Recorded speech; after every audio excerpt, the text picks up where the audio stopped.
Okay. Good afternoon, gentlemen. Journals, articles, and Raman's spectroscopy. This is our presentation for today. I will present 3 journals. After talking about the Raman scattering phenomenon, I will talk also about vibrational spectroscopy in one slide. The master article, the article number 2, it concerns mainly about Raman's spectroscopy, infrared spectroscopy, and the analysis of an antibiotic. Is amikacin. I will talk about it later. So I will do the journal structure analysis. I will also talk about the content of the article. And last but not least, I will talk about the journal. The review that is cited in the master article is a 2014 SIRS review. Is the surface enhanced Raman scattering or spectroscopy, SIRS. And it has like 40 pages. I will do just a view on the structure of it, also about the journal. And the article number 3 that cites the master. This article is SIRS applications. It is a Chinese article concerning about a toxin in tea. So it will analyze how to use SIRS to detect this molecule. It will talk about fingerprints, it will talk about SIRS. First of all, a little bit of maths, like 4 slides. So hang with me. It's a semi-classical model, so it has quantization of energy. It has photons, but in general, it is like mass and all the things of classical mechanics, really classical electrodynamics also. So I have a restriction right here. A polar diatomic molecule. It's not that its theory is limited to this. It's that this is a simple explanation. So I will keep it like the simpler I could. This is the polarization of a molecule. It's kind of small, but it's P equals to alpha times E. E is the electric field. It is a scalar right here. The polarizability, it is the constant of proportionality. Second thing, so first thing is the polarization of a molecule. The second thing, it is an electric field, harmonic electric field of a photon, for example. So the photon will come closer to the molecule, it will induce, will polarize it. So I will just get together the 2 equations. So I have this polarization of the molecule, now specific of this electric field, harmonic. The second, or better, the third equation is the bond length. Keep with me. It's a normal coordinate, Q, of analytical mechanics. It is oscillating harmonically with a frequency nu of sub m. M for molecule, 0 for the electric field. So I will just expand this alpha right here, the polarizability, around the normal coordinates. It is a bond length for this, but it could be other. For example, the bond angle for a triatomic molecule. So the second equation, I will just use the expansion. I just substituted. It's hard to keep up, but trust me. I'll just keep going. I just did some algebraic things, and here we go. That's the result. That's the important part of it. That's the connection of the physics of the university with the thing that we'll speak about, that Raman. First of all, I got this first term. This first term is responsible for the Rayleigh scattering. The frequency of the scattered photon will be the same of the electric field of the incident photon. In other words, the frequency of the incident is the same of the scattered. This other term that depends of how the polarizability will change with the normal coordinates, in this case the bond length, has two terms. These terms are responsible, in this analogy, for the Raman scattering. This one is anti-Stokes, in which the molecule gets some energy of the photon. It gets some energy, so the net energy of the photon is negative. The photon loses energy in the scattering process.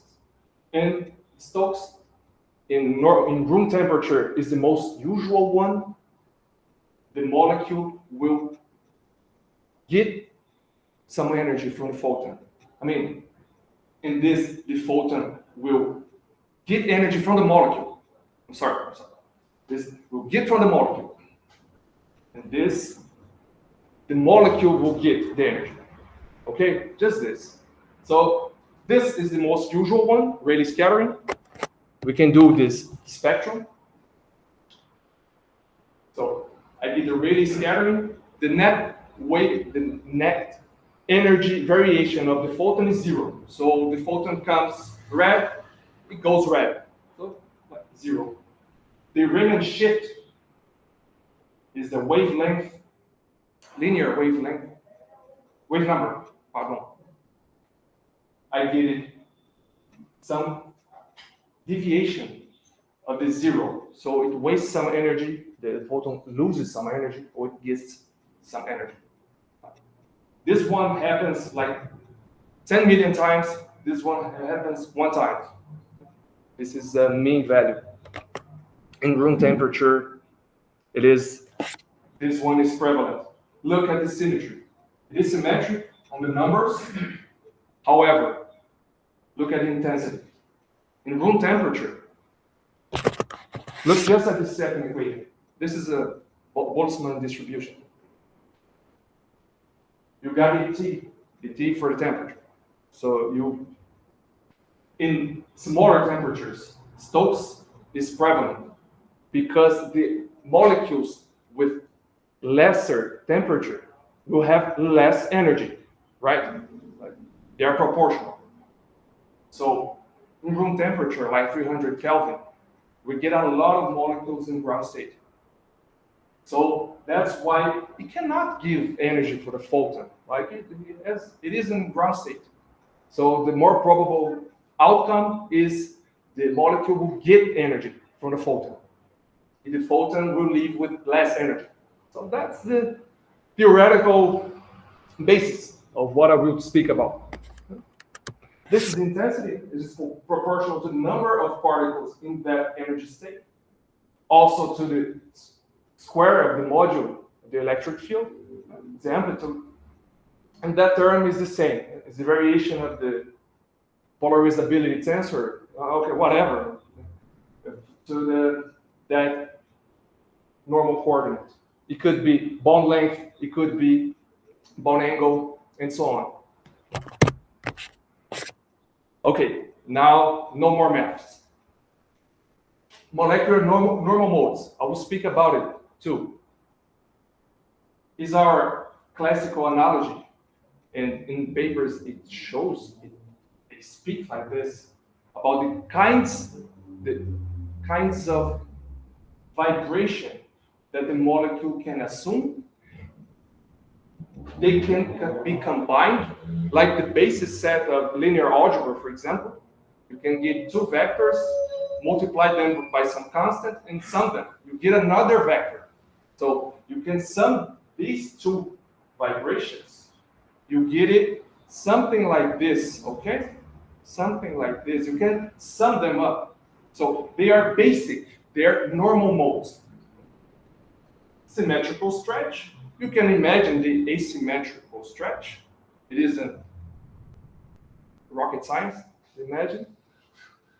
Scissoring, okay, scissor, like a scissor. It is all intuitive.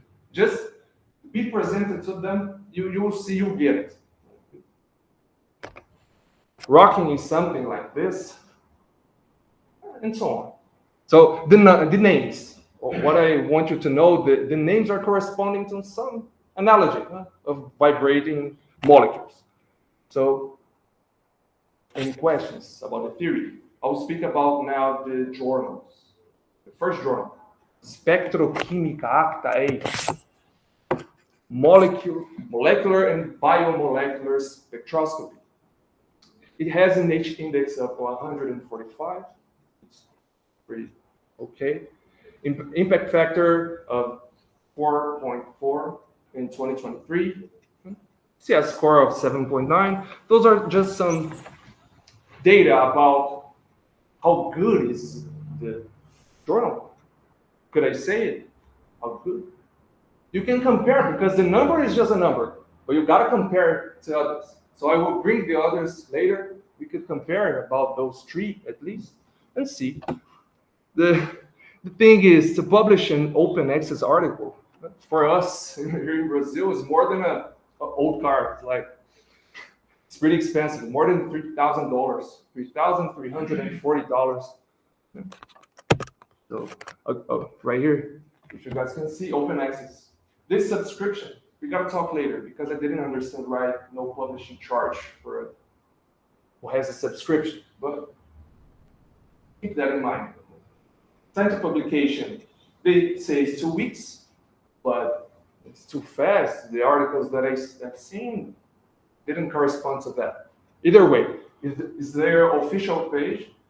So keep that in mind, that it is expensive to publish there, not only there, but you have not only to be a new article, I will give this big one. The journal publishes original scientific papers, high quality spectroscopy data and analysis. So it concerns spectroscopy from a broad range of optical spectroscopies. The emphasis is on electronic, vibrational, or rotational spectra of molecules. So it is really close to my area of action, of actuation. So what are the criteria? Novelty, uniqueness, and outstanding quality. This novelty aspect, I will come back to it later, because they don't want to see this verification article. I've seen a paper, I will try to reproduce it. They don't care about it. They want new stuff. That's the article, the master article. Infrared, more specifically, Fourier transform, infrared, FTIR, Raman, and source analysis of amicacin, combined with DFT-based calculations. DFT is a method of doing quantum chemistry. So you will do experiments, and later we'll confront them with the simulated data. I will talk about this later. But firstly, I will talk about the structure of the article. It's a 2019 article, 7 pages long. So it's pretty standard. 36 references. And the structure is also pretty normal. They call it I'm Red. It is so common that it has an acronym for it. It's introduction, materials or methods, results, and discussion. It is like this. It's the sandwich. It's pretty common, this structure. Let's take a look at how it is in the article. Just right here. They have 2 blocks. Forget about the content right now. Just looking at it. They really get it. This space is really well used. Differently from another one that I will show you. This space, I think that they got it right. This 2 block structure is a way to go. It's common and is 7 pages long, really well done. The structure, abstract, introduction, experimental details. It is pretty okay. Materials and methods, computational details. They place computational details inside experimental details. That's a funny thing. But it is a good discussion to have. Like, is it experimental? I don't know, but they situated it there. And, okay. Results in discussions. There it is. A lot of spectrum and the conclusions. Okay. Last thing about the structure. I don't know. I will read it for you because it is really hard. It was first received 27th of September of 2018 and available online the 6th of February.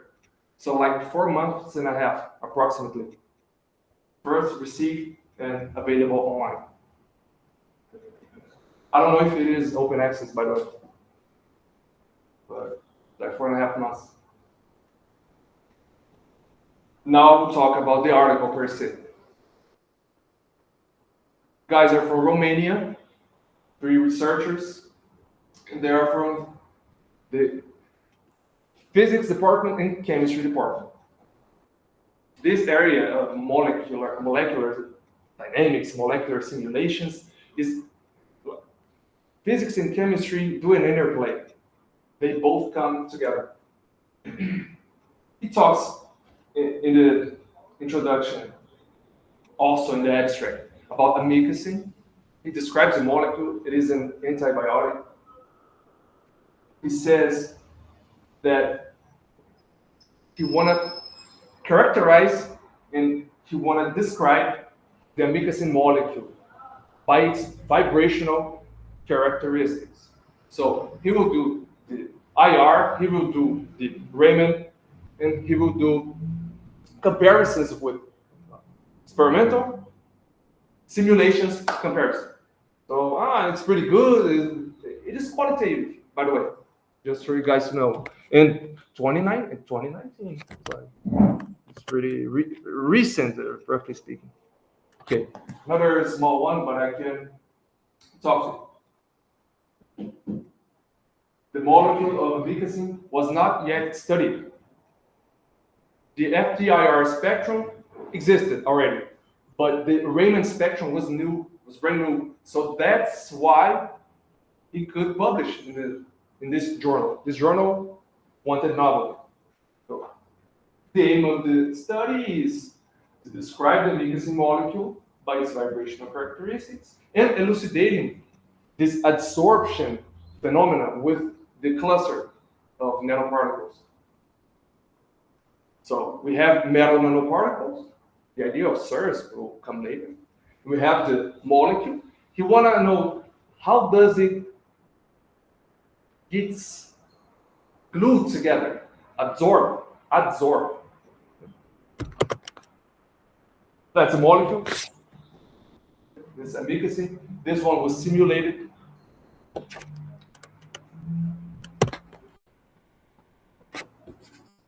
Just so you guys see, experimental values is the right one. The middle one is using some functional. It is an energy. Like you see, is a way to represent, roughly speaking, okay, to obtain the energy, the functional energy. Is known in Portuguese as B3 or B3LYT, whatever. It is really common. And in this article, he concludes that this one is the better approach to simulate this antibiotic. So let us just look about this one. The bond length, that's it. The distance from C1, it is the first carbon, to the O22, this oxygen. Experimental values, 1.4 and 1.401. And this one simulated 1.410. It's like 0.09 of error. It's like nothing because this is in angstrom. It's like the simulation is pretty decent. You can look at the other values. So it's pretty decent, pretty decent. So yeah, produces an optimized model closer to the experimental values. They didn't use any probabilistic or statistical tools to verify. They just looked at it and told, okay, this one is like 18 right here, this 10, this is 1. Okay. Just for you guys to see, and bone length is this one. It's minimal. So the other one are the vibrations that I told you. Like this rocking, for example. They did something that I will have to do in the next months. That is assigning for each vibration a vibrational mode. So they gotta look at the spectrum. This is the spectrum, by the way. This is the first one is the experimental spectrum. They look at it and they okay, this one is the 545. Oh. So they will come here. You get a 545, and I guess this is stretching. STR for stretching. So this 545 is something like this. So stable is all about this, but they did it with the entire molecule. That monster. Look at the size of it. They did it with all the vibrations. They did and they did it in solid state and in a solution. So 2 experimental measurements and 2 simulations, theoretical ones. And we also have SIRS with a nanoparticle cluster absorbed. So it interferes. This one is something to discuss later.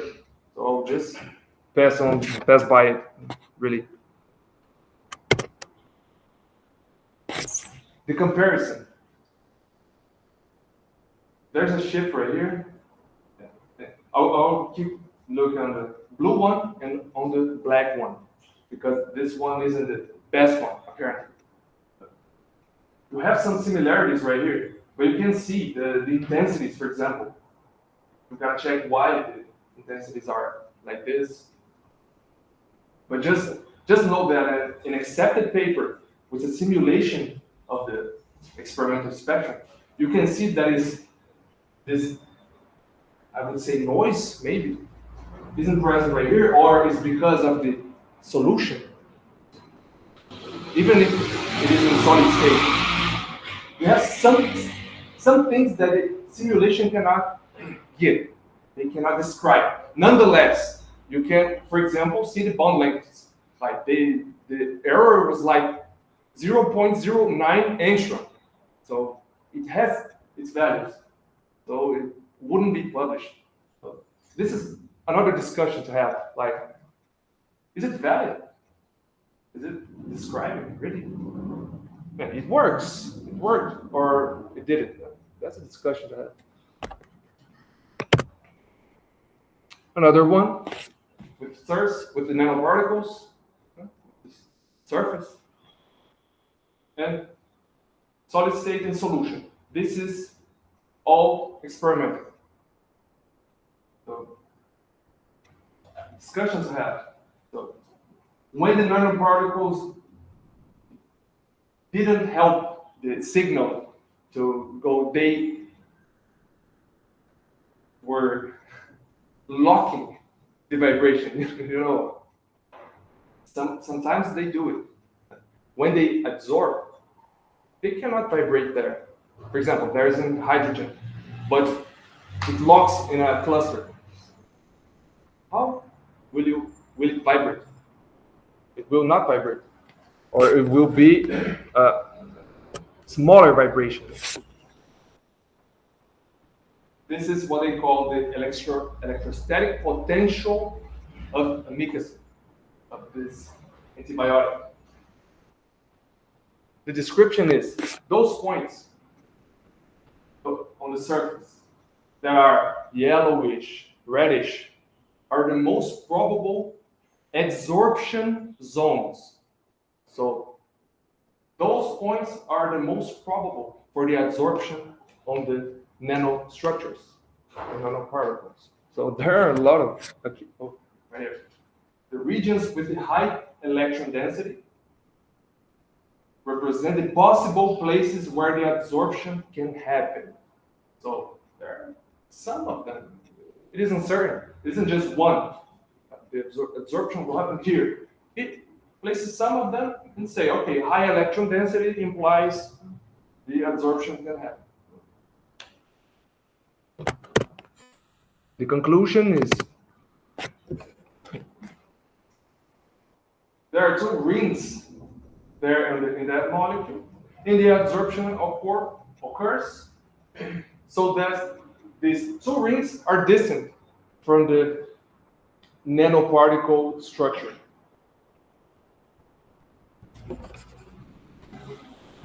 Also, the theoretical data is not only for the wave number values, but also for the structural parameters. So not only the wave number is the x-axis on the Raman's spectrum.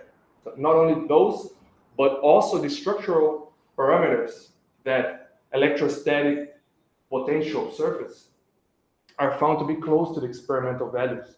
He's talking about the simulated stuff.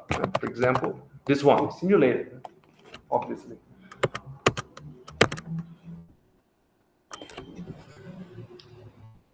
About the review. The second article is a review, but I will do just a fast overlook of it. You do not need to read all of this, but he's describing the SIRS effect in the master article, and when he does it, it cites the review of 2014. It is a SIRS review, just like 40 pages long SIRS review. And the master article, this one that I was talking about, it cites it. Just for you guys to know where it came from. I'll just talk about this. Angewandte Chemie, the second journal, German chemistry journal. The publisher is Wiley. It's an impact factor of 16.6 in 2016. I didn't find any more recent, but it seems relevant in comparison to the other one. Like almost 3 times bigger, 2 times bigger for sure. Okay. And just for the short, a review is usually by an invited person.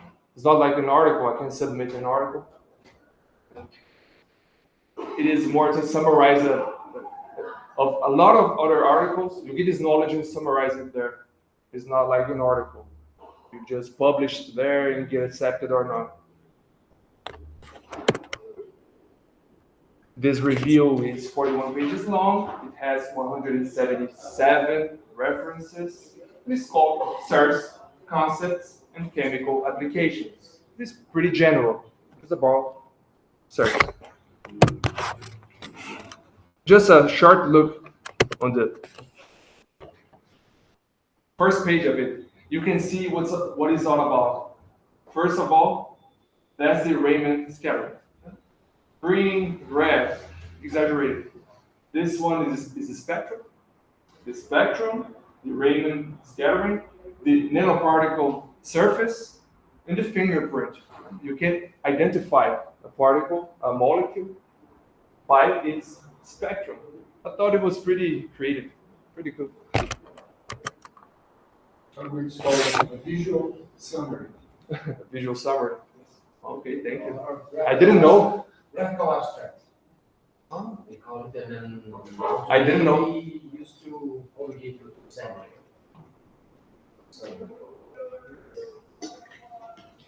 Thank you, I didn't know. Okay, the macro structure of the review.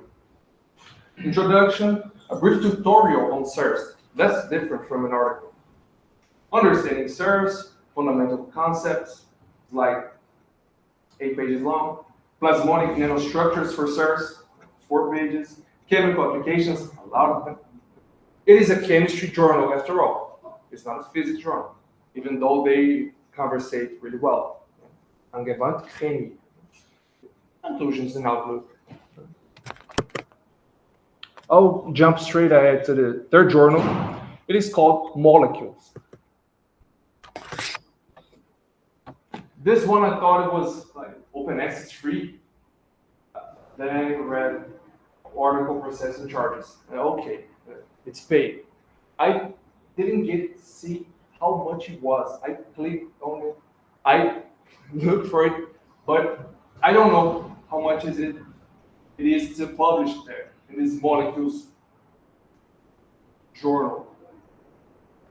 So it has an impact factor of 4.6 in this 5-year impact factor, which is a little bit more reliable, 4.9 in 2022.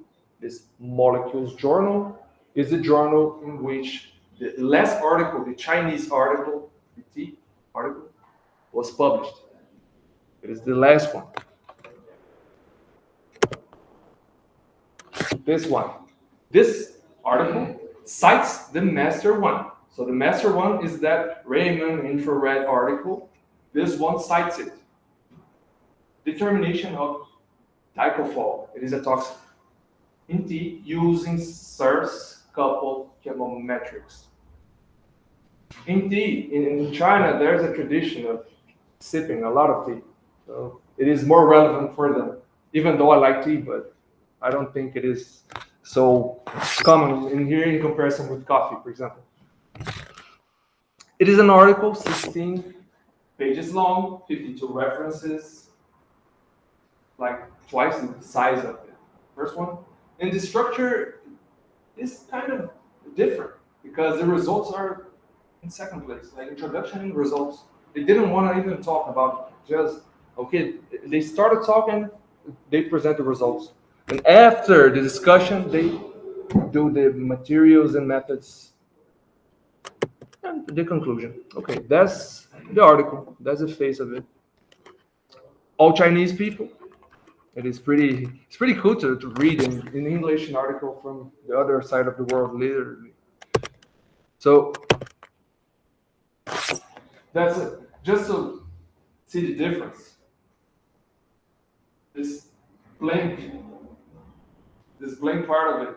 The first one didn't have it. It was like 2 blocks. This one is shifted to the right, and it has just 1 block. So even though it is 14 pages long, it doesn't convey that much information as the first one. It isn't so dense, like shifted.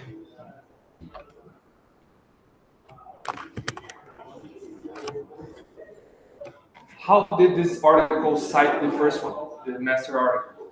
And I will just pass straight away. I will tell you. They did DFT simulations. That density functional theory is simulation. They did simulate, and for it, they cited the experimental spectra of the other article. I didn't know why exactly because they were talking about the toxin, like these guys, and the other ones were talking about the antibiotic. They used a basis really similar. It is the same function. Maybe they looked at it and said, "Oh, okay, function. It worked for them. It will work for us." And life goes on. Like no one will read this, and like this basis set's so complicated. And it's not really, but it worked. Like it worked for them, worked for us. We're more applicating this. We want the chemometrics. We don't want much of the simulation. So it is a pretty reasonable statement. My statement. The references. Any questions?